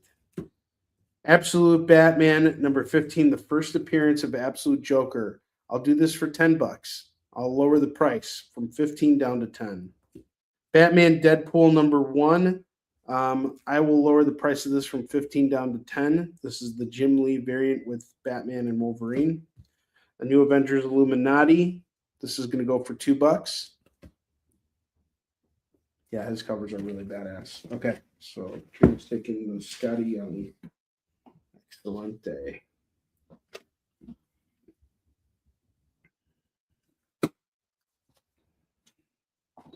Joker number 1, we got that Art Germ variant cover going for $2. Flash 800, I'll do it for $2. Dark Knight's Metal number 1, I'm gonna stick to 5 on this. There's a chance I might hold on to it.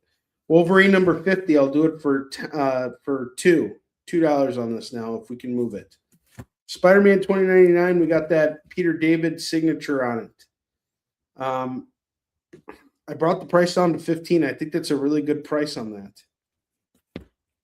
Joker and Flash. Up to Lorena.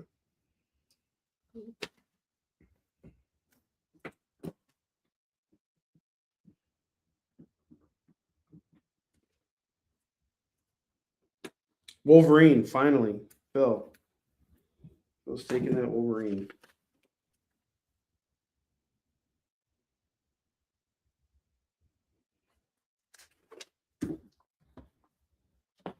Cats.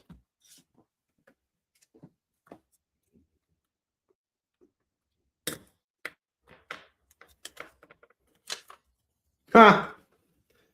No, they'll never be free. But if they're sitting here, they're not doing me any good. That's kind of the conundrum here. Doctor Strange of Asgard, number 1. I'm into this for 5. I'm selling it for 5. Batman Who Laughs, number 1, is going to go for $15. It's the lowest I'm going to go on that. And then I have the Battle Beast blind bag. Here's the lowest I'll go on this. If anybody wants to grab a Battle Beast blind bag, I'll do it for $10. Who knows? This could be the one. And then let's not forget our remaining FOMO books. We have New Mutants 100 going for $2. Evangeline Glory going for $2. Daredevil 220 going for $2. You get them all for $5 right now.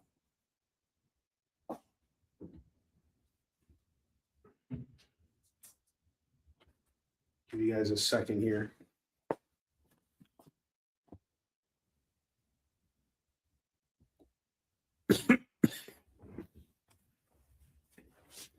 Yeah, we're not done with those Wolverines yet. And let me show you guys the runs I have here again one more time. Okay, rest of the FOMO books are gone. Thank you, Lorena. We're gone at 5. Get him out of here.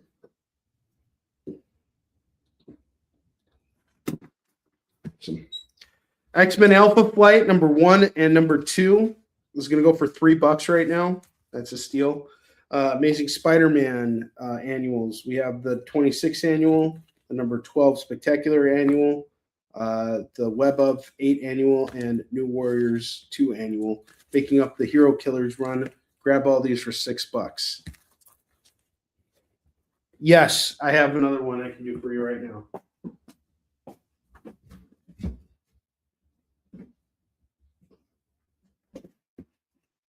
There you go, sir. Another Wolverine 50 off to Brandon. If anybody else wants one, just let me know. I have I think 3 left or something like that upstairs. We got a whole bunch of those. All right, so the Hero Killers is 6. Fuck it. I'll do it for $5 on these Amazing Spider-Man annuals. And then I have Utopia 1, 2, 3, 4, and 5. This is a House of M storyline here. We'll do it for freaking $6. I'll do it for 5. I just need it out of here. Need all this stuff out of here. Spider-Man off to Phil.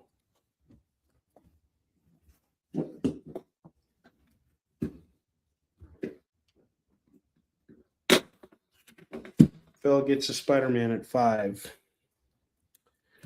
Anybody picks up Utopia 1 through 5, the entire run, that's going to go for just $6 right now. Fuck it. I'll do it for 5. It just needs to go. $5. I'll break even on it. X-Men and Alpha Flight 1 and 2. This is 2-issue run here going for $3 right now. Let's move it. Let's get it out of here. About to end the show here in just a second. Utopia, great. Out. Finally. That is what I was really sick and tired of staring at. Alpha Flight, beautiful. All right. Well, guys, it's the end of my show here, and I need to get some rest because tomorrow I have a hot date, and I gotta look and feel my best for it. So I want to thank everybody for shopping with me today. We are going to spin the wheel in just a second. Does anybody have any wheel spins? 18, 20. Yep. Katrina also gets a spin on the wheel. So we got 2 spins today from my lovely ladies, Lorena and Katrina. So let's do it real quick.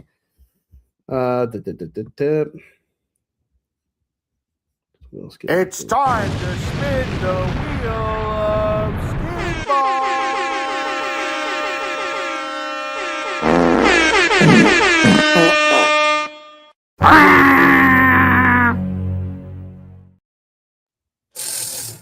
Lorena, I'm spinning for you first. Lorena gets a $2 comic, and she is getting Nemesis Reloaded. Katrina, you're up.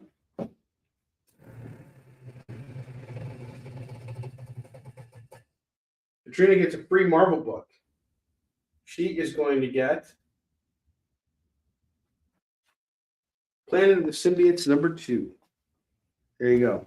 All right, guys. Thank you for shopping with me. I appreciate it. You guys are all phenomenal, fantastic, the best.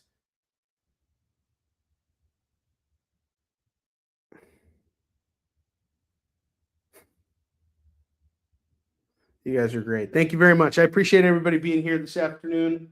Thank you. It was worth it. You guys are great. I love you all. I'll see you next week on The Experience. 7 p.m. Pacific, 8 p.m. Mountain Time, 9 p.m. Central, 10 p.m. Eastern. We got Jay back in the producer seat with me, so I won't be flying solo. And then, as always, I'll be back here next Thursday, same Onrie time, same Onrie channel. I'll see you guys later. Have a great rest of your afternoon and have a great weekend.